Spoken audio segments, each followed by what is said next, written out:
कभी कभी कुछ ऐसे राज इतने गहरे होते हैं कि अगर सच बाहर आ जाए तो दो जिंदगियां बदल जाती है। आज की कहानी ऐसे ही एक लड़की की है, सरिता 24 साल की, मासूम दिखने वाली, लेकिन उसके कमरे के पीछे छुपा था एक ऐसा राज जिसने सब कुछ बदल दिया। दोस्तों, उस रात सरिता अकेली अपने कमरे में थी।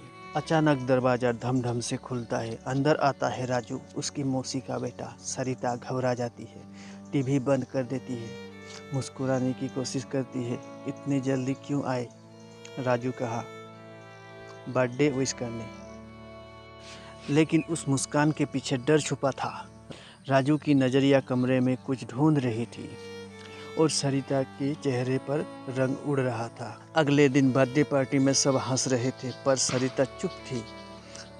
उसे लग रहा था राजू ने कुछ देख लिया है कल, कुछ ऐसा जो किसी को पता नहीं चलना चाहिए था।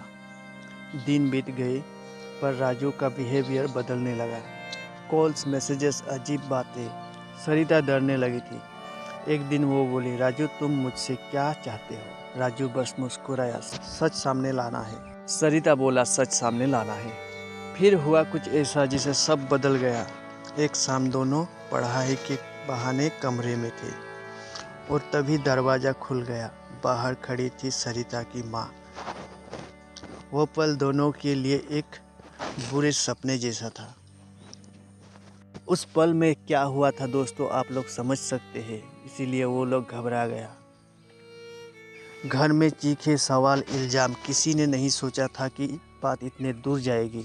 डॉक्टर बुलाया गया। सरिता की तबीयत बिगड़ गई। डॉक्टर ने कहा।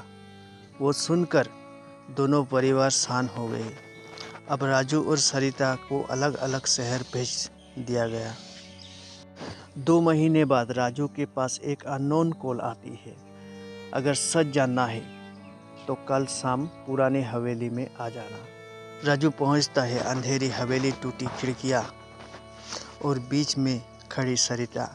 वो कहती है, राजू उस दिन जो हुआ वो किसी की साजिश थी। राजू हैरान, कौन? सरिता बोली, तुम्हारा दोस्त विकास। उसने फेक वीडियो बनाया ताकि तुम अलग पड़ जाए। राजू की आंखों में पछतावा था, मैं तुम्हें गलत समझा। सरिता मुस्कुराई, सच को डर लगती है लेकिन वो लौट कर आता है।